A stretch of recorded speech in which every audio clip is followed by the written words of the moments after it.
अब मैं कुछ आपको टिप्स देना चाहूँगी जो बहुत पेशेंट्स जो हैं जानना चाहते हैं कि क्या एम्ब्रियो ट्रांसफ़र के बाद करें और हमारा सक्सेस रेट बढ़ जाए।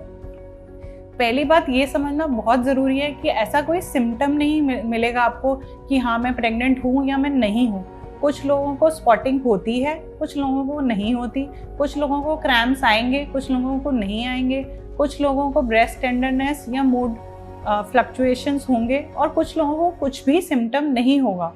तो डरने की ज़रूरत नहीं है कि मुझे कोई सिम्टम नहीं आया तो मैं प्रेग्नेंट नहीं हूँ। ऐसी कोई सिम्टम नहीं है जिससे पता लग जाएगा हाँ मैं प्रेग्नेंट हूँ या नहीं हूँ।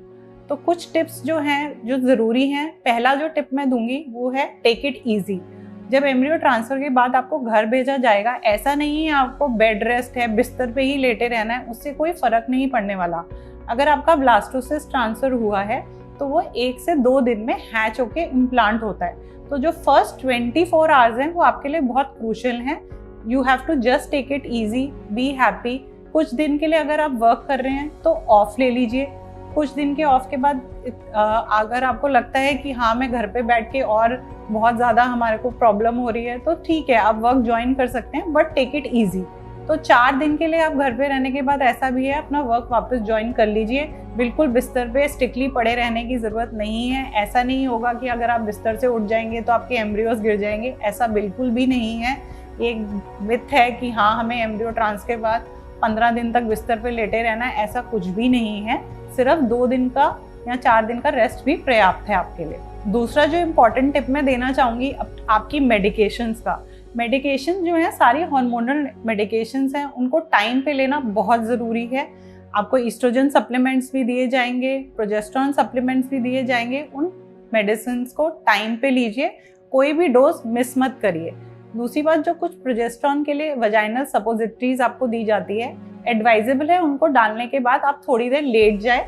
और दूसरी बात, जो इंजेक्शंस हैं हाँ थोड़े से पेनफुल होते हैं, बट ये आपके लिए बहुत ज़रूरी है क्योंकि जो प्रोजेस्टेरोन है वो आपके इम्प्लांटेशन में हेल्प करता है और embryos it helps embryos to stay implanted. दूसरा जो मेडिसिन ज़रूर मिलेगा आपको वो है फोलिक एसिड का सप्लीमेंट। फोलिक एसिड का सप्लीमेंट बेसिकली प्रिवेंट करता है कि बेबी में कोई डिफेक्ट्स ना आए, जैसे heart defect, neural tube defects. So basically folic acid का सप्लीमेंट लेना भी ज़रूरी है। तीसरी मेडिसिन जो सब लोग डॉक्टर्स प्रिस्क्राइब करते हैं वो है इकोस्प्रिन।